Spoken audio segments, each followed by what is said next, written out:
This evening we have a speaker who is a solution provider for Constant Contact. Constant Contact is one of the communicating tools in social media. So she will help us pick out the right strategies, tools, and tactics to make your digital marketing as simple and effective as possible to set you up for success. If you're an inventor, you may not be up on social marketing. She's been in business for over 20 years. She understands the digital marketing maze, and she has successfully facilitated workshops for local organizations. And with that, I give you Twanda Hill. Hello. We are playing with the slideshow. Hello, everyone. I am Twanda. Thank you so much for introducing me. I am, you know, usually the cobbler's kids have no shoes. It's always the solution provider or the tools and tips person that seems to have some issues. So I just wanted to, normally when I set up my presentation, I can actually have the presenter's view so I can see the next slide about to come up, so y'all think I'm really cool and hip, and I'm not. I can cheat, but for some reason, for me to show it, it actually wants me to show you everything. So let's see if we can get this to work now. Let's try this new one. Oh, there we go. Okay, so I've been in business, yes, over 20 years. I actually am lucky. I split time between Seattle and Phoenix, so I've never been here for one of those 120-degree summers. But obviously I'm here for this 40, 50-degree winter, because this is the coldest it's ever been, and I'm thankful I actually have layers. So, but I do spend my summers still in Seattle. Even I started out my business over 20 years ago doing event planning, and as you know, with every event, you have to have marketing, and you have to have design invitations. How are you going to get the word out to people? How do you get them coming back? After the event, you want to do evaluations and surveys. So it just kind of fell into my lap that when the digital marketing era came along, I actually started with a typewriter. So I'm a little older than most people think. And I decided to take the typewriter off my desk if it could, because when the word processors came, we thought that was the coolest thing since sliced bread. Put that in, hit the button, and and then when we went to computers, I'm like, take the word processor, take the typewriter. I don't want any of it. If it can't be done on the computer, it can't be done. And my motto is, I'm smarter than a 5th grader. So, and I think about my son. My son is 29. He doesn't know life without a computer. Can you imagine? That's all the world he knows. So I have stepped into the computer world, and I do a lot of different things. I put this slide up in here as a reminder that I can send you a copy of the presentation. So if everybody checked in like they were supposed to, Laura will share that contact information with me, and I'll send a copy of the slides, because I hate for people to think that they have to write everything down, because it's a lot of information. So that's how you get a hold of me, but you'll get a copy of this actual slide. How many people are familiar with Constant Contact? Okay, well, Constant Contact is a digital marketing tool that a lot of businesses use. They do newsletters and announcements, events and registrations, offers, promotions, feedbacks, and surveys. So I think, even though you guys are inventors, in my thought process, some of you are actually inventing to sell the idea, not really manufacture it. Others are actually going to manufacture their invention, and so they're going to need to know the business concepts for moving that business forward and getting people to purchase your business, your product. So you can get a 60-day free trial of Constant Contact. And what I love about the 60-day free trial is you get to use all of the tools. Some of you may find that the only thing you want to do with Constant Contact is email.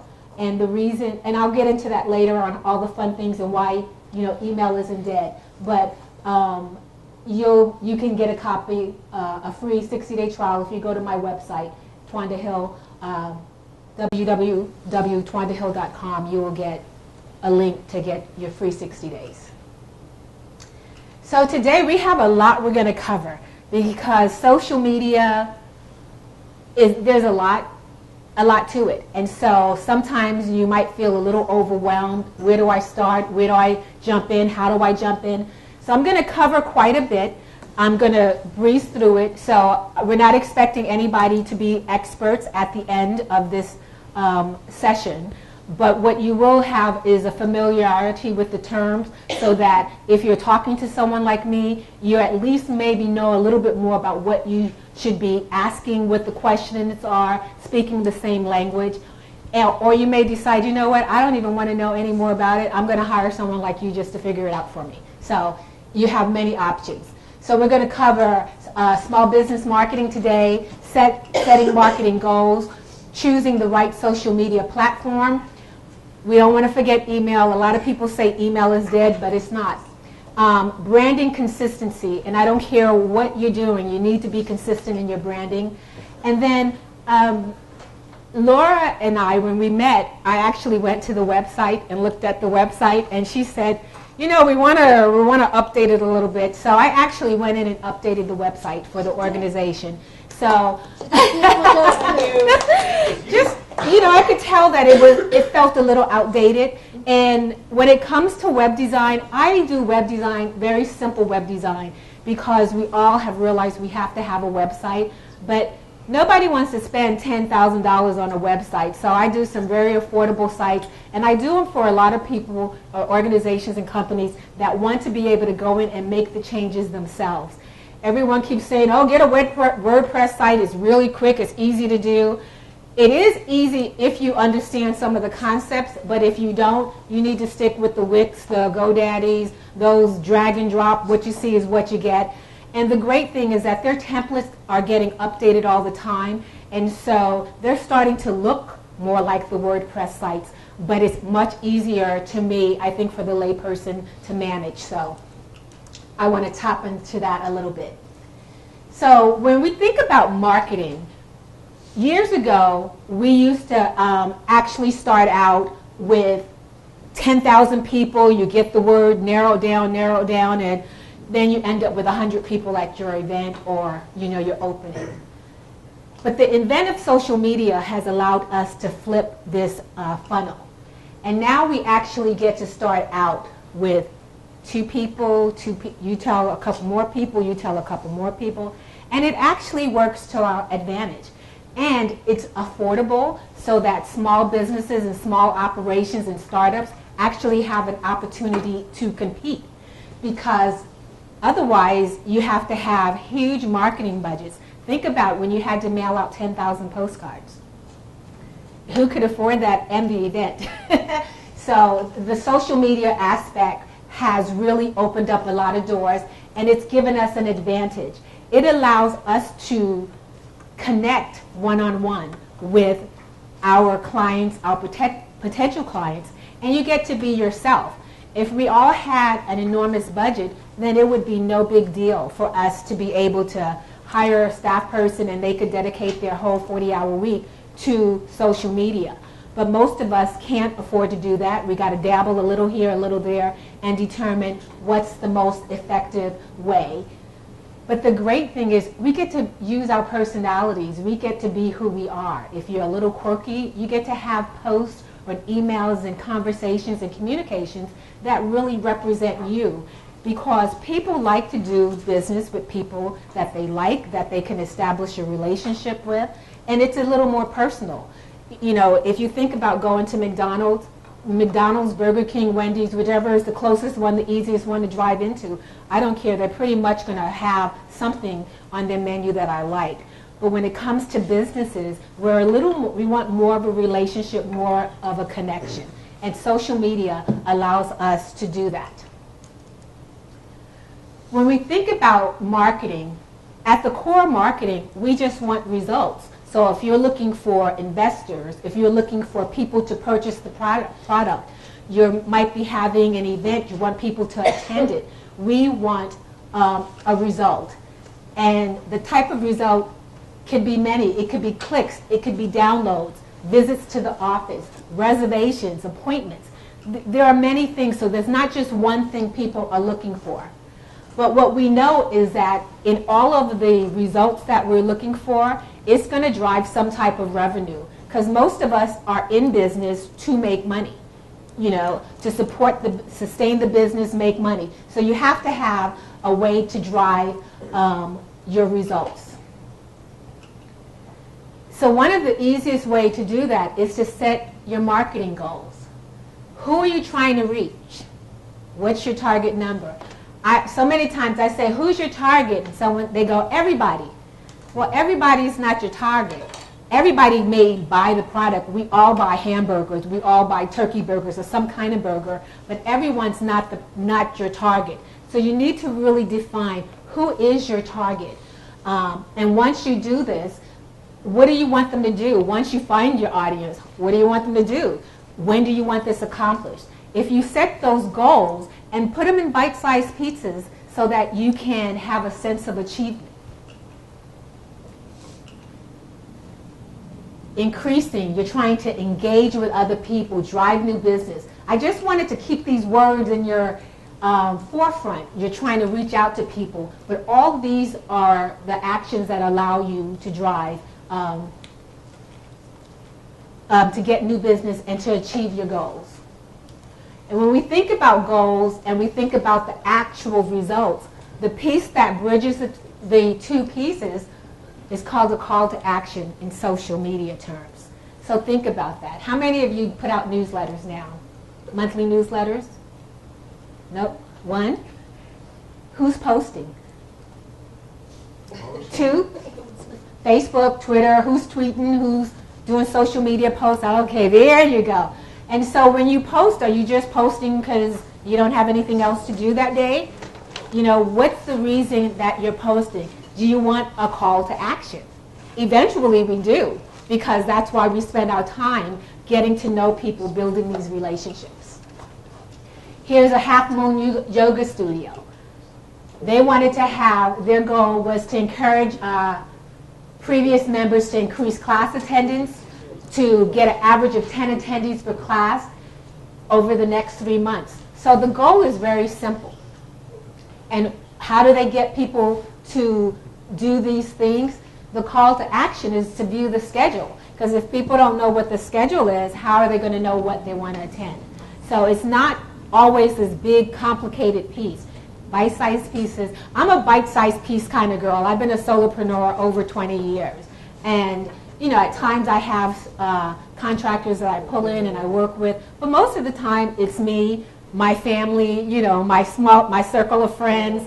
Back in the days when we did mailings, I'd come home and everybody, take a label sheet, put them on, we got to the point where I could pull 10 labels off at one time. So, so it's a small circle. So, but you have to have a call to action if you want people to understand and to achieve your goal. So let's step into it. So how do you choose the right platform for your social media? Well, one of the things to remember is engagement is the new word of mouth. Back in the day, somebody would peek over the fence and say, hey, so-and-so's happening. Are you going to the local parade? Are you going to hey, there's a new restaurant. Well, right now, we engage with those same type of actions through social media. So how many people know what these icons stand for? Okay, so let's spell it out. Facebook, Instagram, LinkedIn, Twitter, Pinterest, Snapchat, YouTube, and the last one is Periscope. Never heard of it. And Periscope actually was happening before Facebook Live.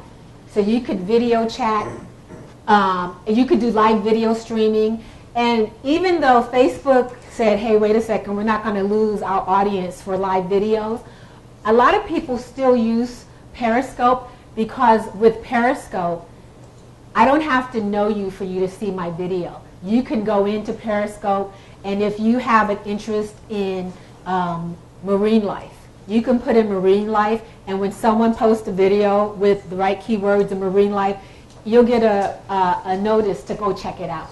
So Periscope is still active, but most people are really using Facebook Live.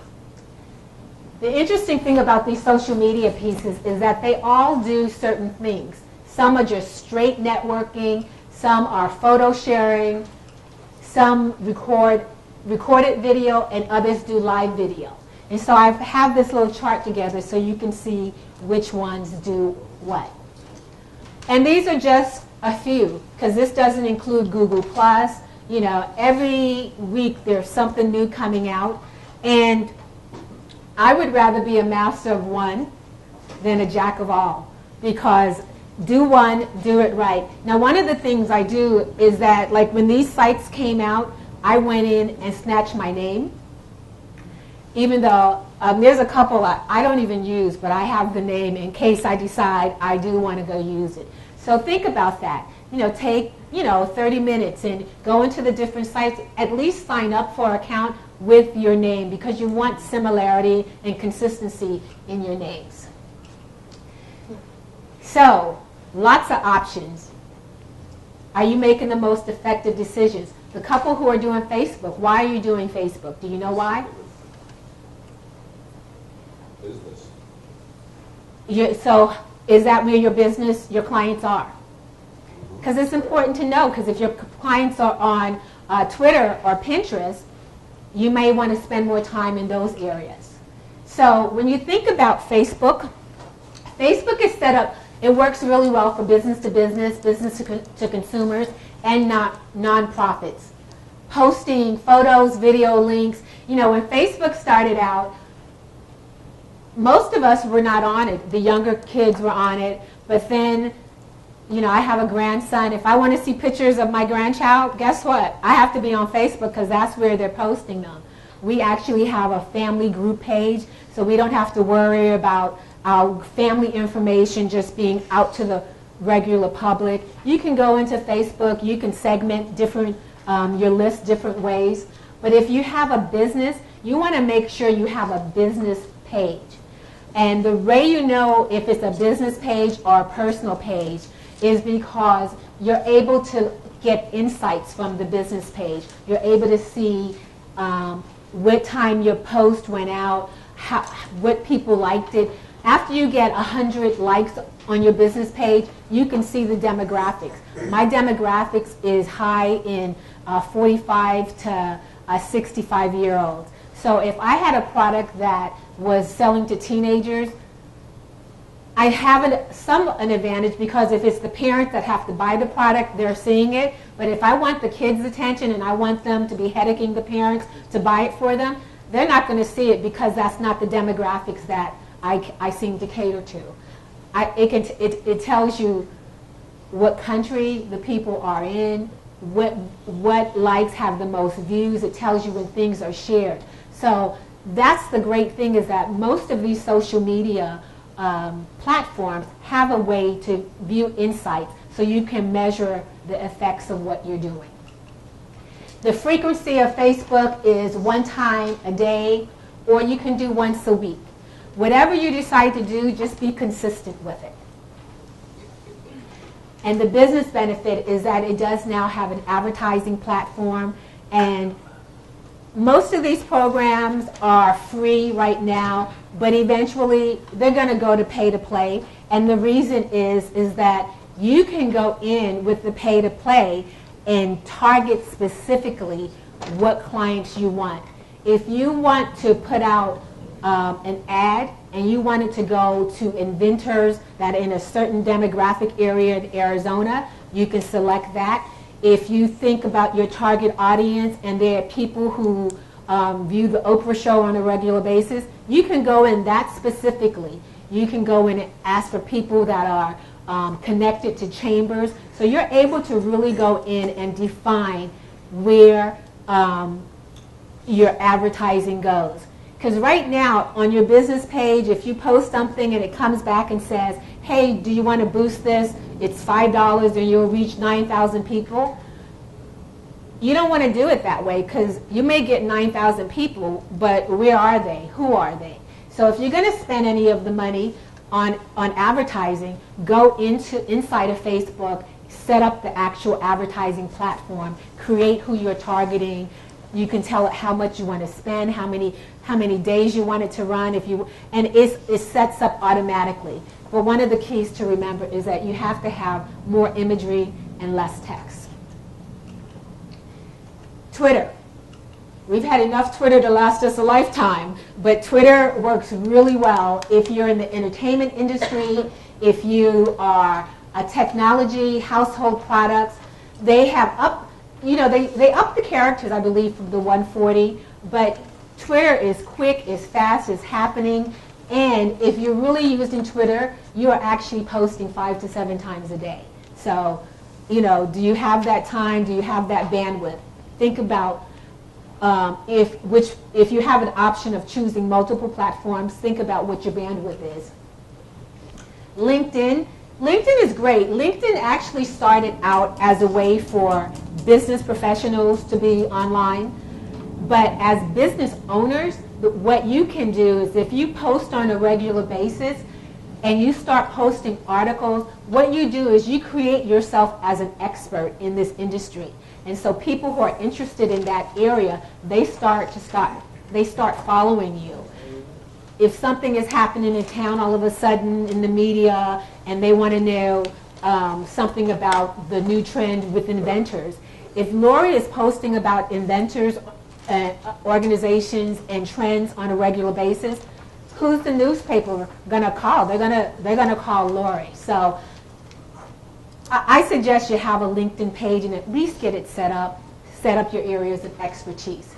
I actually use mine more as business, and if I'm looking up people, it's easier to go into LinkedIn and get more information about them as a person, and you also can see who's connected to one another.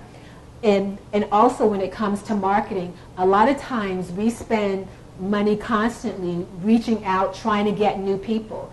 If you have 500 people you're connected to on LinkedIn, do you really know them? Maybe each month do 10 people, send them a personal message, invite them for coffee, and invite them for a social chat, so you can get to learn more about each other. So LinkedIn can work in a number of ways besides just for business professionals. My cousin actually she was recruited by the Gates Foundation off of her LinkedIn page. So yeah, so it does work. 3 or more times a week. The other thing about LinkedIn is you can put up white papers. So if you're putting up once a month or once every 2 weeks something about your industry that's not dated, it's not an event that's happening, you're really just building almost a vitae of why you are an expert in that area. So I don't always think about LinkedIn as immediate business to business, but there's a way to use it to grow your list of people, to grow your influence. Pinterest is all about photos. It's very visual. So if you have a product that you are selling that is visual, this is where you want to be. And Pinterest has a very interesting way of getting going. Because say if you are a wine person, so you may start out posting information about wines, but with Pinterest, what you also have to do is you need to go in and see who else is posting about that same industry, and then you start following them, and you start making comments and interacting with them. And then they think, well, who's this person that's always contacting me? So now you create an interest in wanting to know more about somebody that's in your same industry. So it works out really well. And there's a boutique in town. She has about 50,000 Pinterest followers. She gets new clothing in her store. She takes some pictures, throws it up on Pinterest, and people start calling her and saying, hey, do you have that in my size? That works great for Pinterest, and it also works great for Instagram. With Instagram, what you're going to notice is that with Instagram, you can only access it or post from it on your mobile device. So if you don't have a mobile device, Instagram is not going to help you. But Instagram is also a place where the young people are, food, art, travel. So there are certain industries that tend to go to certain platforms. Okay, and creative context and visual inspiration to connect with your customers. The thing about posting is that you have to have content, and a lot of people get stuck and go, oh, where am I going to get the content? And 80% of your posting has to be about valuable content. Otherwise, people are going to turn you off. Every post can't be, hey, check out my new product, come, schedule a visit with me, come to my workshop. You have to give them other information that's valuable to them so that they feel a need. They get first of all, that you know what you're talking about. And if you're doing that 80% of the time, then that gives you the privilege of being able to say, come buy, come purchase, come look at, come touch. Content is about them, it's not about you. How are you going to make their worlds easier? 3 common mistakes on your taxes. It sounds like, let me do your taxes. So, but if every post is, hey, it's tax season, come and get your taxes. Everybody, you can find a tax person on every corner. What makes you unique? There's 3 common mistakes, so now I'm educating you. What's the new trend? Can are you still able to get a housing credit? Are you still able to get, a child credit? What are the new trends? What are the new laws? So if you're giving them content that's valuable, then when it's time to ask them to come utilize your services, you've earned that right, and they understand too, you've set up some credibility. Okay, so briefly, those are the social platforms, and you can see there's a consistency. The thing to remember too, especially on Facebook for one, remember when Facebook started out, if you had 1,000 friends, you made a post and most of them saw it. And now it's down to 2%. And people go, well, why are we still using it? And the reason is that you can, it still works, and there's still there's millions of people on Facebook, millions. And so you don't want to just say, well, I'm not going to use them at all. But if you want to have results and you want more people to see your information, you can't just go in and like people's comments. Because if Lori and I were at a party and she had on a cute dress and I went up to her, I wouldn't go like. It's the same thing. Think of it. Remember the word, engagement. Great outfit, Lori. Where'd you get that from? She's like, oh, I found it on sale. It was, I got it off of Etsy. Really? So now you have a conversation going. So when someone posts on Facebook and if you're looking to get your post seen more, figure out who are some of the people you really want to connect with. And when they post, you want to comment. You don't want to just like, you have to comment. And that's why the social platforms are all talking about engagement. How are you engaged? The algorithms don't count engagement as a like. You have to actually start talking to each other like we do when we're in person. We got to keep that human touch. So email, the #1 app on a cell phone. Message. You think it's messages? What do you think? Google. Google? Email. It's email. People check their phones up to 150 times a day. Ooh. And you think, take a day, spend an hour. Look at how many times you actually check it. It might not be 150 for us, but we're checking it quite often because we're doing a lot of stuff on our mobile devices. When it comes to email, and when it comes to marketing, first impressions matter. You don't want to look like the wilted leaf and the wilted flowers. You want to look like you're vibrant, you're energetic. And so when it comes to email, do you want to be the generic email that you can send out through Gmail or Outlook, or do you want the branded email that you can actually brand with your colors, there's call to actions, there's visual, people get to see it. People like pictures. They say a picture's worth 1,000 words. The other thing they like are videos. Videos are like 1,000,000 words. So don't forget the videos. And videos don't always have to be high tech nowadays. Imagine if you, it's just a before and after shot, and it just gives a little bit more energy than the pictures. You actually have the video, people talking. A lot of times when I do webinars and I record them and send them out, people actually just listen to them while they're driving versus even needing to be able to see. But people are visual people. Some people like to learn looking at it versus just one picture step by step. So in the email, you're able to put your content together, brand it, it looks the same, it has color to it, imaging. And the great thing about using an email service provider is that it does what regular email doesn't. It doesn't limit sending. Remember when we first didn't know about the email marketing services weren't big, we would blind copy people, you know, and if you had a list of 300, you could do 100 at a time. But once you send an email like this, you're not sure if the people received it, if they've opened it, any of those pieces. Will it go through your filters? The email programs are set up now where if you send too many emails at once and it looks like it's spam, they'll put you in spam prison and they'll shut your system down, and then you have to stop, call, explain that no, these are people that I actually know. So, and then there's no cohesive branding, no tracking, but the big piece here is potential spam complaints. If somebody does not want an email from you, they need to be able with one click unsubscribe. They shouldn't have to type you a letter, hope that you see it, hope that you respond. And you want to make sure that you are not spamming people, because if you get reported and you actually get fined, the fines have been as much as $16,000. They're not joking.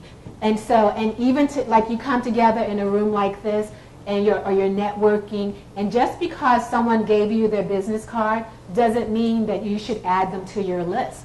Part of your networking conversation, hi, nice to meet you. Tell me your name. Kathy. Kathy, what do you do? Everything? Everything. Okay. And she does. And she does, which is good to know, because sometimes I need someone who can walk and chew gum. But you know what, Kathy? I send out an email monthly. I would love to exchange cards with you, and then can I add you to my list? It's that simple. And you know, and she may say yes at the moment because she's nice and she doesn't want to say, no, girl, I don't need another email to read. But guess what? If she decides she doesn't want my emails, with one click, she can unsubscribe. In the gold card? No, it's another card. Does it say everything? Strategy, action, results. Okay. So that's why email is important. And when you're sending out emails, you have to give them a reason to pay attention. Because guess what? How many emails do we get every morning? Hundreds. And you go through real quick. And it's either now, never, or later. That's how we categorize it. You go through, and with the ones you don't want, you click, click, click, delete. Yes? I'm sorry. You said something about who can levy fines on emails. Who were you talking about? The government. If the FCC, if you are sending people spam and they don't want it and they report it, it's no different than telemarketers calling you if you're not on the on the do not call list. They're still doing that anyway. But you know what? Most people don't report it. But when you get irritated enough and you report them and you find out maybe 4 or 5 other people reported them, and you push for a result, they will get fined. And the same thing will happen to you. I'm sorry, the phone things are now where they can act like they came from anywhere, and when I reported the IRS stuff where they said, we're going to shut off your IRS stuff if you don't, or not IRS, your pension if you don't call us and so forth and so on. So I reported that, and there's nothing they can do about it. Well, you know what, too, the thing is that as technology is doing that, one of the things that I love is that with both my office line and my cell phone, I can block numbers. Now, and I get they have different numbers that they're calling from, but what I've noticed is once I start blocking them, I alleviate the problem that way, you know. Or you can use, you know, the phone company. If you're a spam guy and you're coming through, you know, I'm going to report you. A lot of people don't want that headache. They want to be able to get in, get the call, try and get a sale if they I haven't heard can. anything about being able to be fined for, and I'm not doing it, but I just want to understand that. What government agency can? I believe it's the FCC. There's a spam. So you know what I'll do is when I send out the information, I'll add that code in there that tells you about spamming. But you know, they impress that on us all the time to make sure that we share it. And people have been fined for spamming. And so, and that's why too, and it can't take me, I shouldn't have to call you 10 times to remove from your list. And so nowadays, with Constant Contact, you click, please unsubscribe me. You can set it up where you can ask them why, you know, and if they click on it, they click on it. But otherwise, it unsubscribes them automatically. And the only way they can resubscribe is they have to do it. You can't go in and just add the names back in. And it gives us the reports and a list of how many people have unsubscribed. And the great thing about that is that if you are sending out emails and you're getting more unsubscribes than clicks to actions, that means the messaging and the communication you send out, your people are not interested in hearing that. So that will help you change your messaging and start to tweak your messaging. So when it comes to email, people tend to respond to emails if they recognize the sender, if the subject line is compelling, if the timing is good, and if it has an easy social option. So in Seattle, I lived in this little town called Tukwila, and every month they sent out a newsletter. And I'm just a community connector. I love being able to share information with other people. Well, I know that I have on my Facebook list, I have people who are from Tukwila on my list who I know are not signed up for this.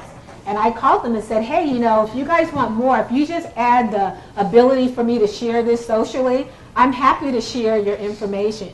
But I'm not going to copy it and paste it and go into my Facebook. And so the nice thing about most email service providers is that with one click, you can share that message not only to somebody else on email, but you can share it with other people's social media accounts, one click. And then good timing, you're able to track what time you sent something, what time you sent an email out. They have a new artificial intelligence that they're using with most email providers where you can set up an email to send in a 24-hour period. And based on your previous sends, it will start figuring out the time that you're most likely going to be on your computer and see the email versus just sending it to everybody at 10 a.m. because we think that's the good time. So everything is getting smarter. Everything is, you know, trying to get more personalized. The one thing to remember about email is that you get a great return on the investment. Usually you get a $41 return for every dollar spent. And that's pretty good. And especially if you're in an industry where your schedules rotate, you're able to get an email out and offer a special, and people are able to respond quickly. And I try and do as many things as I can electronically. I have on my emails as well as in my website. If you want to set up an appointment with me, you can click on a button. It shows you the schedule when I'm available. Pick the time that works for you. It asks you a few questions. I get the email. It logs it onto my calendar. You know, so those are ways that we can make technology work for us. Because originally we were supposed to be able to work smarter and not harder. And now it seems we're more attached to work than ever because we're not at 5 o'clock leaving and there's the work phone. Everything's still attached to us. So you have to use, to me with my social media, I structure time for it. I don't always respond to an email when it comes. I have certain times that I allocate for social media. Otherwise, your whole day could waste away doing social media and you never get your real work done. But email is a great tool. And I talked about the reason it still works well is 90% of the emails are delivered to the inbox, whereas in your Facebook feeds, you're only reaching 2% of the people unless you are working the process together. So when you have email, ask them to follow you on your social sites. Make the two of them work together. The great thing about when you send out an email in Constant Contact, you can automatically deliver it and send it to your Twitter account, your Facebook account, and your LinkedIn account. So you're able to get that information, and you're able to schedule it, within a 30-day period or more if it's not something that's dated. So just understand that when it comes to social media, you want to be able to integrate the platforms instead of thinking, I have a lot of people who used to say, oh, I have an event and I advertised on Facebook. And they go, well, I didn't get a great turnout. Well, that you have to have an integration of the platforms. One of the things to keep in mind are words that urgent, click, get a free, those are spammy words. So if you use these type of words in your subject line, a lot of times it will go into spam, or it'll, and it's fighting to stay out of spam. So don't use act now. Everything can't always be urgent. At some point in time, there's got to be a plan you're following. It can't be, get the newsletter out. Okay, the event is in 3 days. I need people. Urgent look, action requested, respond now. So choose your words carefully. When to send is a big deal, and knowing it just has to be consistent. Once a month is the most common time that people send out emails. And with this site, everything that I'm talking about has a workshop that is intensive for it. So I'm just giving you guys an overview of what it can do. Social sharing. If you create a newsletter every month, then take those same pieces in your newsletter and share them on your social media sites. You don't always have to reinvent the wheel for everything. Try and make things multiple use. Remember when we started recycling, recycle, reuse, repurpose. If you can do that with your communications, then you're actually getting that message out consistently over multiple platforms. Because think about that. When we think about advertising, how many times do you see a billboard or an ad someplace and you sign up right away? You have to see things consistently. So interact with the two. Use that social share to get the messages that you're doing in your emails and your social platforms so that you're offering it more than once. Know where your customers are. Don't be afraid to ask them to connect with you. Everybody, even though email has a better open rate, some people are more Facebook people where they are on it all the time. So if you're able to meet them where they are, the one gentleman said, hey, that's where my clients are. That's the social media platform I'm using. And make it easy for them to sign up. The other thing about the email is that inside of your email, if you give people opportunities to go to your social media, to do things, you actually get the metrics on it inside of Constant Contact. So you're not just sending it out, telling people to look at a YouTube and you don't know if they've seen it or not. It gives you the metrics for what the clicks were. So these are all tools that are going to help you fine-tune your messaging and the platform that you use. And you can see that Facebook had 10, Pinterest had 11, 6 for YouTube. Those are good numbers. Pinterest, Facebook, and YouTube, more than likely those were images, some kind of image or video. The other thing is everything has to be mobile.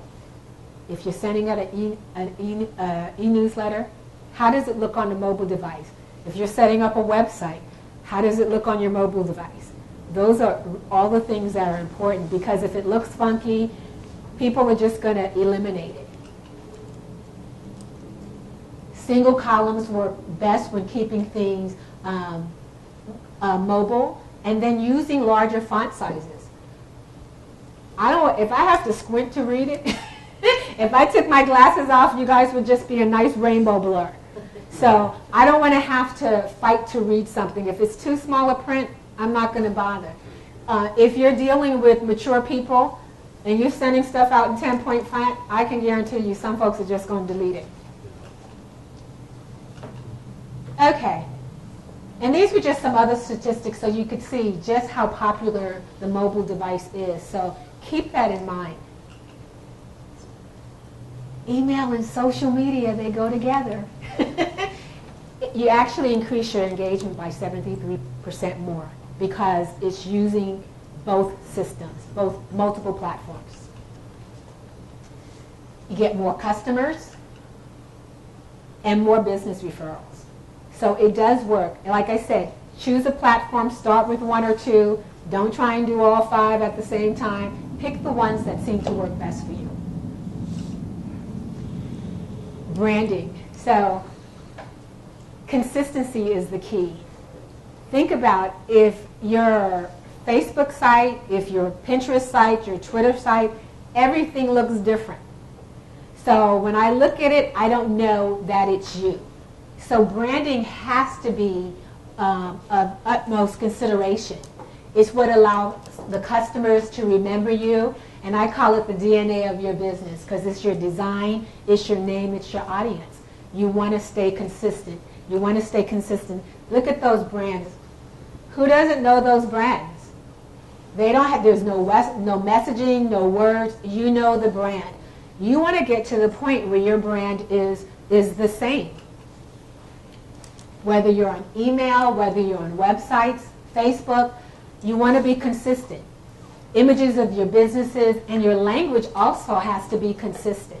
You don't want to sound like it came from, the left field one time and the right field the next time. There needs to be consistency in the words that you use, the messaging that you use, the colors, the fonts.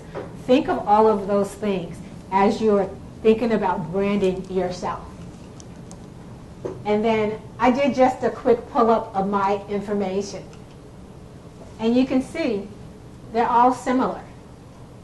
You're not trying to figure it out. On my Twanda Hill logo, that logo, that in those spaces, those are not pieces you want to change. Now where I have the digital marketing, constant contact, those pieces can change. But the icon that follows you around throughout all of the different platforms, you don't want that to change. So whether it's a logo you use all the time, it's just the name you use, it's the color scheme. I had a guy who was asking me about his website, and he had this beautiful, he was a writer, he had this beautiful ink pen, well, as the logo on his website, but his Facebook page had some crummy picture. And I said, well, why aren't you using the same image? Well, he didn't own it. And so it was a dithered copy. If the image is going to be your logo, pay for it. You can use a company like Fiverr, FIVRR.com, to design a logo for you. They can do so many different things, and they start out at $5. If the more advanced you want, the more detail it goes up.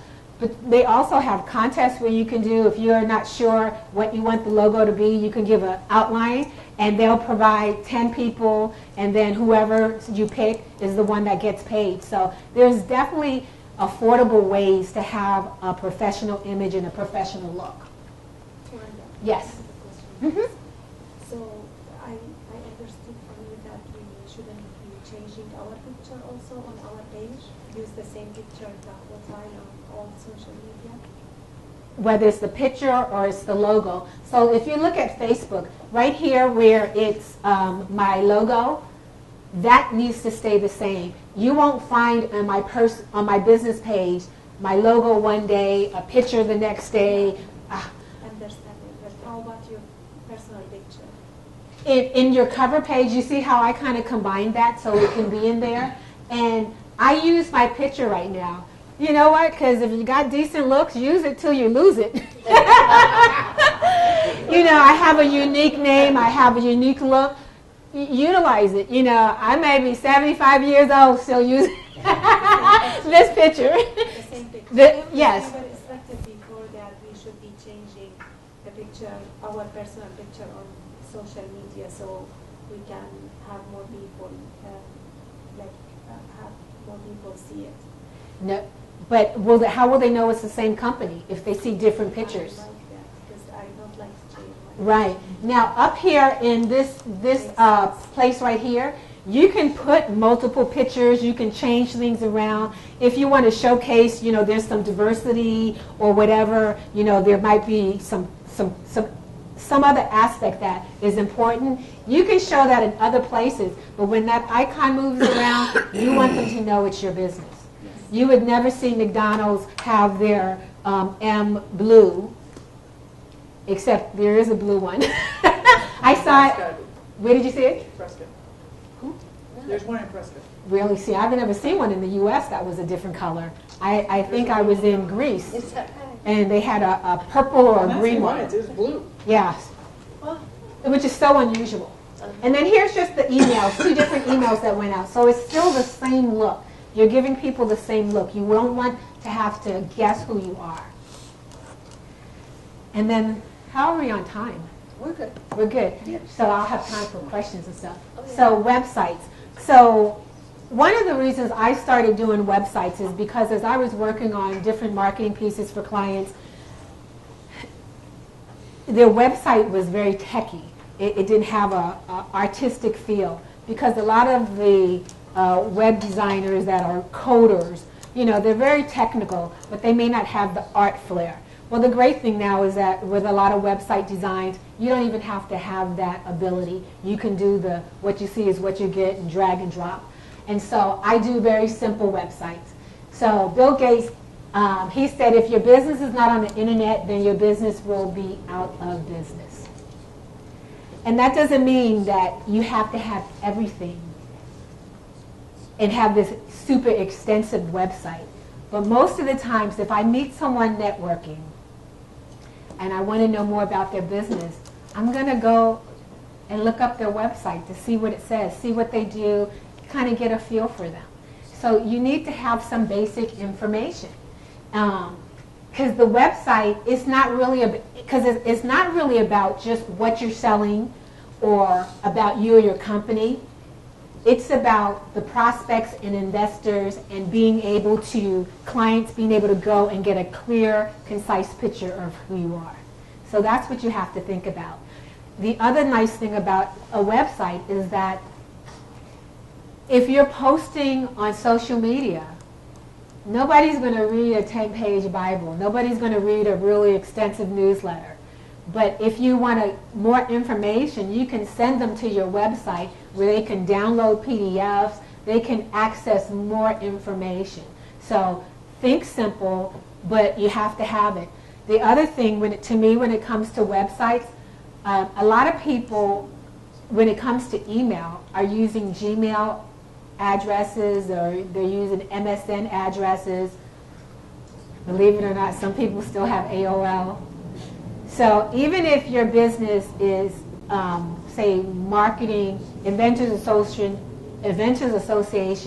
at MSN.com or Gmail.com, if someone wanted to look up more information, they can't go to MSN.com and find that information. So I really encourage you to have, even if it's the simplest website, with information about who you are, what you do, visuals that people can get more details. When it comes to the looking for investors, you know, they may want to do a scout out and just go to your website and kind of get a brief overview to determine if they want to do that follow-up appointment with you, that personal contact. I had a guy who was a writer, but he also did films. And so he was pitching a film, and he didn't want to have to send everybody the email with all of the information. You were able to go to his website and download it. So keep that in mind. Top 5 reasons why you need a website. It provides social proof. The interesting thing about people, if one person is doing it and another person's doing it, then you think, okay, I should be doing it too. Now, that's not the only reason you should have a website, but it's kind of an expected standard that people can get a hold of you. And the one thing I don't know if people understand, if you have a Gmail account and you have a website, you're just masking the Gmail account. So instead of saying Inventors Association at Gmail, that may be the real website, but what people will get is Lori at azinventors.org. So that's why you want to be able to have that the email match your domain name. And then your customers expect to find one. If you don't have a website, what are you doing? if you're not investing in a website, you're not investing in an email with your domain name. If you're not investing in yourself, how do I know you're not going to be out of business tomorrow?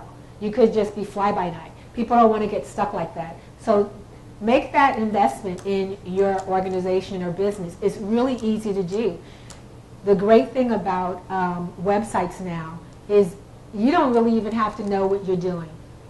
If you have a little flair for artistry and can write well, you can actually go in and do it yourself. My first website, I did do myself. My cousin and I, and we laughed. We struggled through it and made it work. But now it's so much simpler with the templates they have. So keep that in mind. And do your competitors have websites? So if I'm looking for flowers and I wanted to support a local flower company and your business isn't there, I'm going to move on to the one that's there because I want to be able to see the information when it's convenient for me. So if your competitors have one, think about why wouldn't you? You're never closed. I mean, the ultimate websites are the ones where you can actually be making money while you sleep. So if you have a product that will work like that, that's great. But you also have the ability for people to still find out more information about you when it's convenient for them. Because people work different times, different schedules. There was a customer in Vegas, and they thought, this is so weird. It looks like people are really looking at my posts. I'm getting the most action around 2 or 3 in the morning. Well, 2 or 3 in the morning in Las Vegas is like 8 o'clock, our time. If they got off work at midnight or 1 o'clock and they've settled down. So, but you definitely, people want to be able to check on you and do business and find more information when it's convenient for them. And then you also get to showcase your products and your services. A friend of mine, she was developing these lantern kits, and they go to Kenya every year, and they had issues with lighting, and the kids were, and people were using kerosene to read by at night, and the chemicals from the kerosene wasn't really healthy. So she came up with this light kit, and by putting the website together, it just enabled people to go in and get more information. Then people were like, yeah, this is great in Kenya, but what about over here in America? And she started teaching more of the programs that related around STEM, which is big here in the States. So having that website to showcase your products and services is a bonus. I have a question. Yes. On that last slide, there was a social media icon in the lower corner. What is that? Oh, Google Plus. Oh, yeah, Sorry. yeah. And I didn't talk a lot about Google, but Google is a word in the dictionary. Most people, when you go to search for something, you don't go, oh, I'm going to go to the website and search for it. You go, I'm going to Google it. And you're going to Google it whether you're on Google, Yahoo, Bing. Most people aren't saying, oh, I'm going to Bing it. They say, I'm going to Google it. So the great thing about having a Google platform is that when people go to search for you, if you have a Google platform, you're going to index higher in the search list. Simple things like that. So there's a lot of tricks that are happening. But, and Google is a great place if a lot of men will Google more than Facebook. So they'll look to your Google. So if you have a high, if your target audience is males, you want to be on Google. Okay? Yes. You and then you. So Google, Twitter, Facebook, and then what's the other one? Tumblr. Tumblr. That's how old that website was. Yeah. But there's a lot of stuff. You just got to know where your people are. And even like when you're working on big projects, on this project here, she used an app called Basecamp. And it allowed everyone to go in and upload emails and information, and you had access to it all the time. So there's an app for everything, and the goal is to make your life easier. Yes. Use the term Google platform. Yes. What do you mean? So Google Plus. So the same way you can have a Facebook page, you can have a Pinterest page, you can have a Google Plus page. And it's the same inside of your Google platform. It's your main home page, but you can go in and you can post things. You can join communities. There are organizations and associations. That's not your website. No, Okay. not your website. It's a whole other platform Yeah. for networking. Okay? And like I said, I do simple design, so if you need help setting it up, please give me a call. And clients, if you want an internet presence, you're going to want things to be simple, and you want to be able to make simple changes. It drove me crazy. I had a contract with the museum in Seattle, and every time, if they wanted to change an A to an N, they had to call the designer. There was a $50 charge automatically. That's crazy to me. You have other designers too. Another thing to remember too when it comes to your website, buy the service yourself and share your password and login with the designer. I've had many people come to me, they've gotten a fight with their designer, and the designer was the one who did the upfront buy for them, and so they lose their site. So you want to always have you want it to be your credit card that establishes the site, because even if you didn't have the password from your designer, you can call GoDaddy, Wix up and say, hey, I need to change my password. You have the credit card information. So think about that. I know sometimes it's easy just to let someone do it and be done, but you want to have ownership of that. Another organization I had, somebody set up the website. It was a volunteer from years ago. We can't make any changes because we don't even know who it was. By the time it got to me, I started calling and asking questions, and all the names of the staff, none of those are the names that are on that website. So, as you are inventors and you think about propriety and owning your stuff, make sure you own your passcode, and make sure you own the site so you can dictate. If you're done with a designer, that's fine. Keep the password, but I can go in and change it, and I can do that before I let them know I'm letting them go so they don't delete my stuff. Okay, and like I said, connect that email to your domain site. You can do this. You have another question? Let's ask questions. Yes. You haven't said anything about Google AdWords or search engine optimization? Because that's it's a whole type. Mess. But, and there are people who are experts in, and that's all they do is search engine optimization. I've been ripped off by at least one of them. You should go online and let people know who that person is so they don't use them anymore.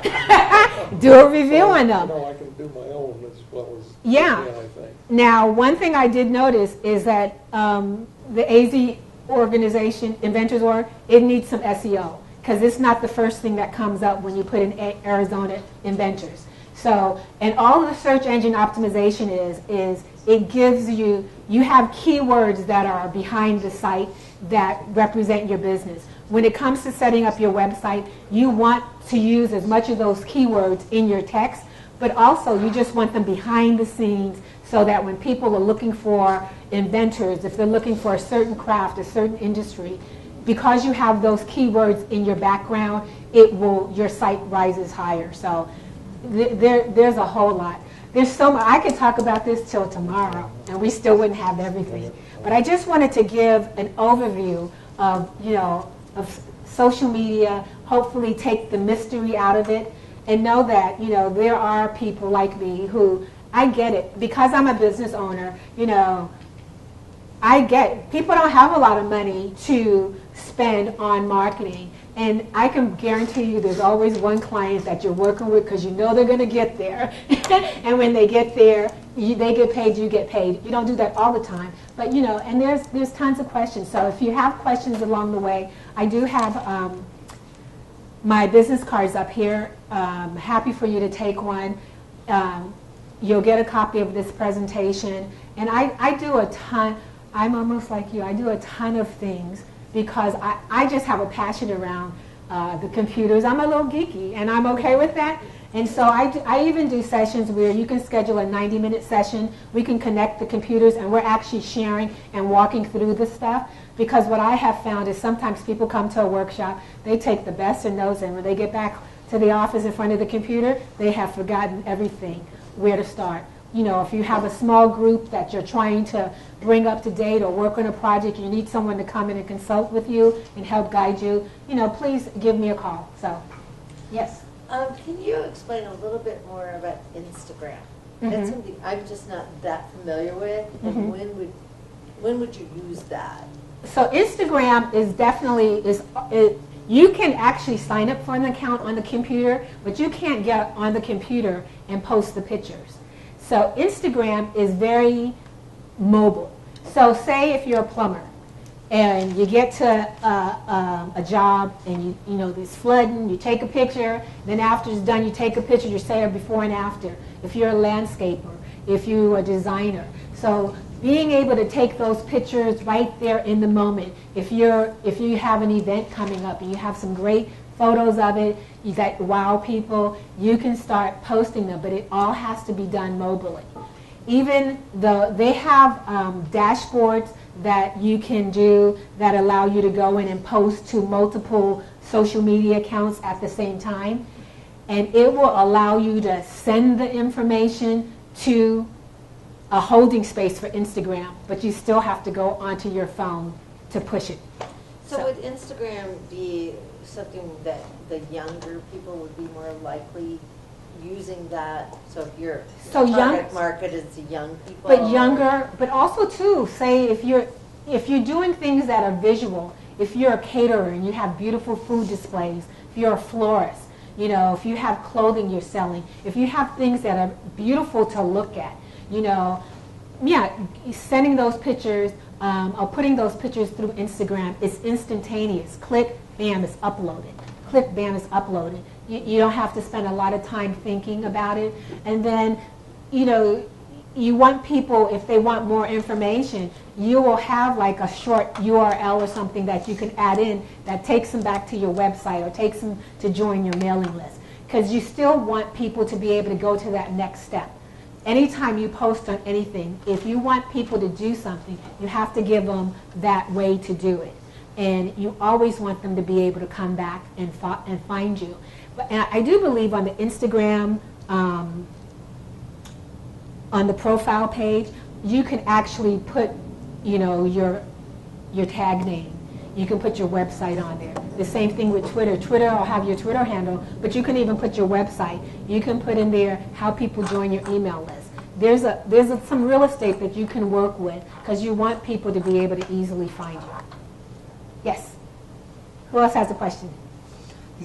You know what, I want to mention something really quickly too.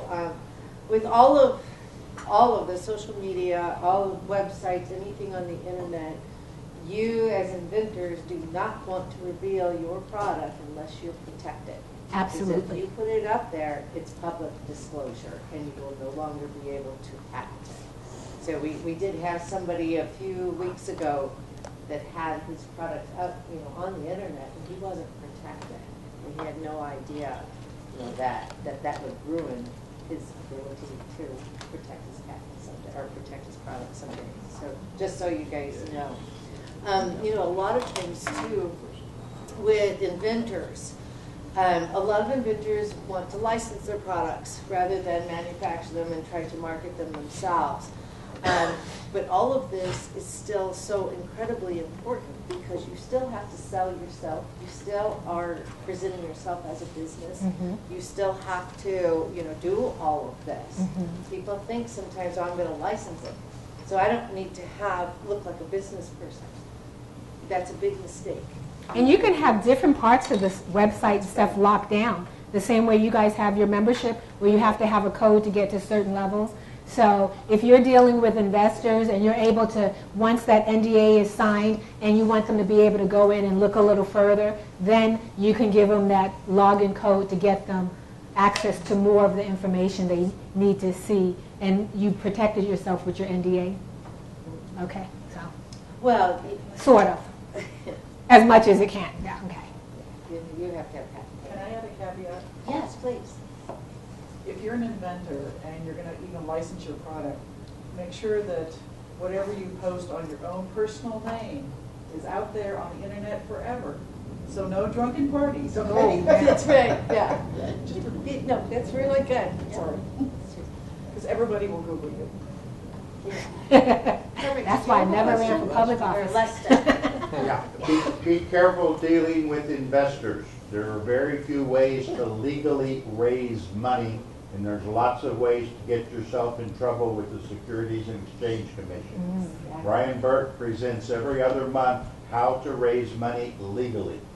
And there's an Arizona way under an Arizona law, and there's a way under the Securities and Exchange Commissions where you go through a licensed website to have investors invest in your company. Anything else, pretty much illegal. Is that angel investors or just? Any investor. Any investor. Yes. And do you have that website? No, there's several of them that the SEC has approved, and you can use one. You can raise up to $1 million a year from either angel investors or a limited amount from non-angel investors. And the percent investments that go to zero from angel investors is 90%. They know that. But other people, oh, this is a good idea. I'm going to invest in it. Be very, very careful. Do you all see too, like how constant contact can be helpful? I mean, it opened up a whole world, you know, for us. And I love the templates that are on, because I don't have time to create my own and all of that. I love the templates. But that's something that I don't think, like with the email marketing, that we're actually using enough. Right. You know, we're not taking advantage of that, and I keep hearing more and more and more Yeah. that, you know, the email marketing is going bigger and bigger. And I think, oh my God, I get so many emails, I can't stand it. But the other thing with your account, so when you guys do these monthly presentations, do people RSVP? No, we don't require it. You don't require that, because sometimes, you know, but you may even have them do that. So then when they get to the door, instead of having to handwrite everything in, they've actually typed it in, and you can just check their name off, and it makes that line go quicker. So there's a lot you can do. And recently, Constant Contact, if you do events at all, you can set up whether they're free events or they're paid events. It's actually now interfacing with Eventbrite, which is great. It also integrates with Shopify. So there's a lot of integrations that are also happening that are things that you're doing all the time, and you're working in one system. If you send out surveys, you want to know what to do. Instead of doing an email in this program and then sending out a survey in SurveyMonkey, you can do all of those at the same time. And we're doing a scholarship for a conference we're doing, and I'm using this new mobile app called Expo Pass where people can register, and then they'll have the mobile app at the conference. You can download the speakers. But it would not allow me to do the scholarship information, so I actually created the scholarship app in the Constant Contact surveys and put that link in there. So there's a lot that I've used it for a family reunion because I don't want to keep inventing the wheel. So yeah, there's a lot of tips and things, and I'm happy to come back throughout the year and do other more intensive ones, maybe just do a whole one on email marketing and how to use it, how to set it up. People bring their laptops and, you know, we go for it. So there's a lot we can do. And we're here to help. You said you're in Seattle, so how long are you here in Arizona going to be in office? Yes, but the great thing about what I do is, because I was in Seattle for so long as the event planner, I usually, I'm going back in 3 weeks to do 2 events in Seattle. I don't have to be there for all those meetings coming up to it. I'm usually in Seattle from June, July through September, October or so. But I go where the money is. The nice thing is Seattle is such a larger market for me. I've been there for so long. I don't have to, explain who I am. So, and if you've known enough time, I fly back. So, but I'm more here consistently throughout the winter. This is a rare one where I'm back in January. I'm back in April for events in Washington, but, you know, have plane, we'll travel. Yes. I was going to mention, probably been 10 years, so I don't remember the exact details, but there was something on Google where you could have other places throughout the world help post your stuff and sell it. And there are botnets. HubSpot. There are botnets in Europe Yeah. and in South America that would steal your money like that. I'm not surprised. Yeah, and those bots are, you're now being able to set up these bots where if someone messages you on social media, it automatically gives a series of replies. I mean, we can learn forever. I mean, a lot of times I don't move to something until I'm forced to. I was just going to mention the caution on watching your money on some of these things, even Google. Yeah. It's the nature of, you know, going forward. It really is. You know, you gotta jump in. You Right. just have to. Yeah. Because you've got to get out there. It's kind of like at some point you have to reveal your invention.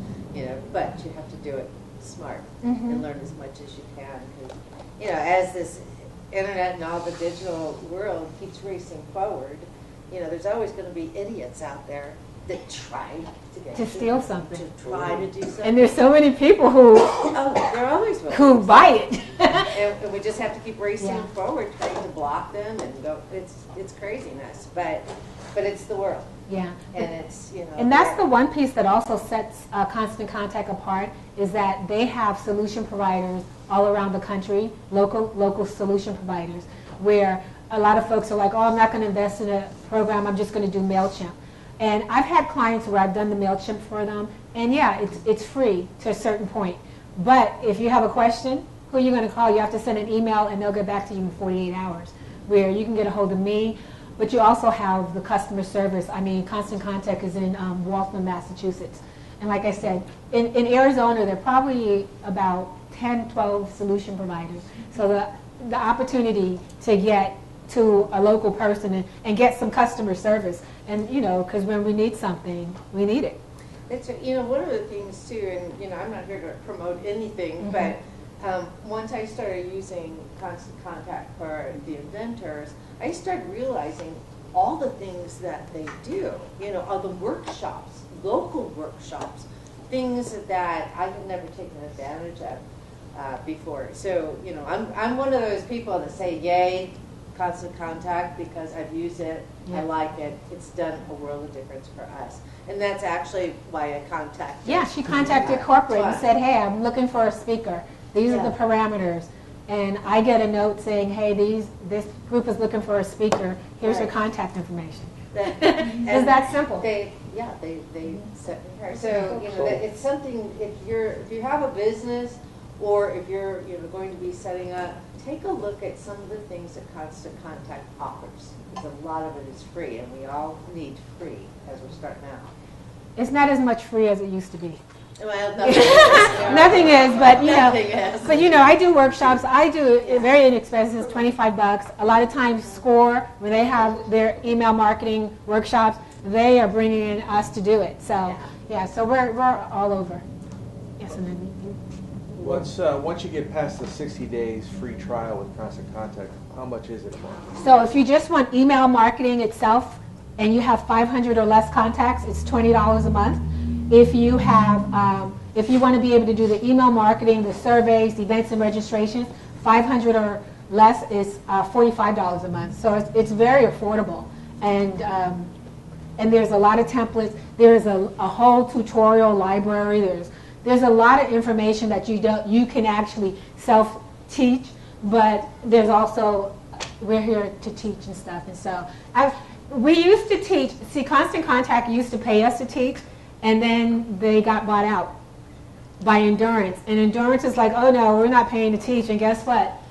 That's why you see a lot less free things around it. But there's still people teaching.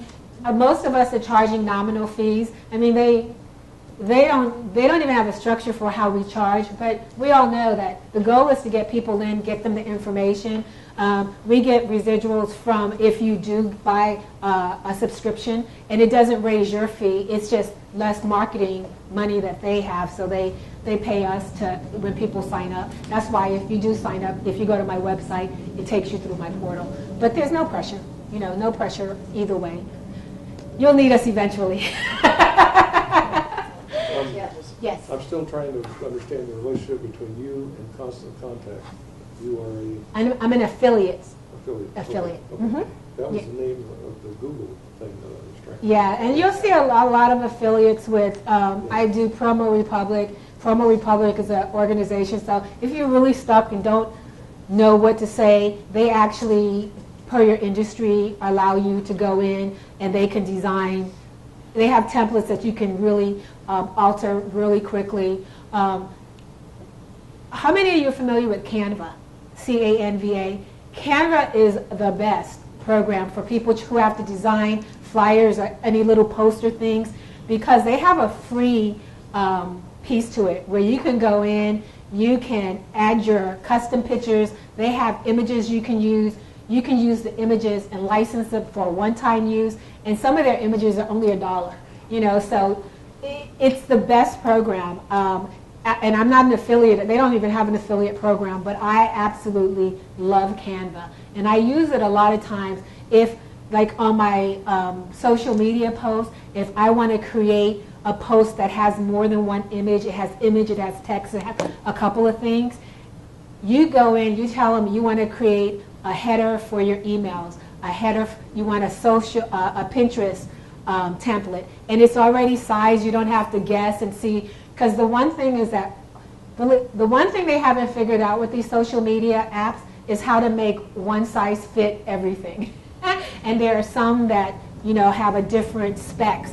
But with Promo Republic, you can actually create your calendar, post it, and it resizes it for that social app. So there's a link on my site for that. They do a 14-day free program. So there's a lot of stuff that you can try out and see if it works, And then the other program, I love Quora. You can go in Quora and ask a question, and random people who are familiar with that piece, they'll answer it.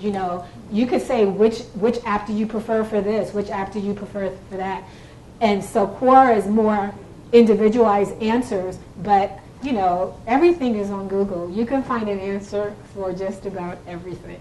How are you spelling Quora? Quora. And I don't work a lot in it, but sometimes I like to go in and see what other people are talking about. I mean, they ask random questions, and you might know the answer to that. And so that may be another way of picking up some other clients' That's really interest. interesting. That's good info. Yeah. Doug, what social media platforms do you use? I know you're out there. Facebook, Twitter, and Instagram. Okay, so I'm you use also Google Instagram. Plus, but Instagram being the you catch it right there in the moment. They have a lot of cool little video storyline things you can do. Mm-hmm. And have you had a lot of success with the Facebook? Facebook, yeah, With your- target ads that help, but really it seems like Instagram for the value has been helping. Really, ever since Facebook, they did some algorithm 2 years ago or something, and the pay-per-clicks went up. I got a lot of traffic on the other stuff before, and it's just a little different. Yeah. But their marketing, you can zero into like a 10-mile radius of this building, of just right here, or 90 or 50, whatever. So what sort of thing are you selling? Flotation. His card's Help out. everyone get out there. floating. Yeah, his card's out there on the Instead of going in the pool table. with your noodle, go in the pool with your floating thing. Yeah. Full thing. Your floating thing? Build and beverage It's called holders. floating. Oh, okay. It saves lives too. Yeah. It can, yes. It's cool. It does. It helps people who actually can't walk float. Really? Paralyzed from the chest down. Very cool. Cool device. Any Okay. other questions before we adjourn? Okay, well, Tanya, thank you. Thank you, guys. I enjoyed myself. Good luck to everybody. And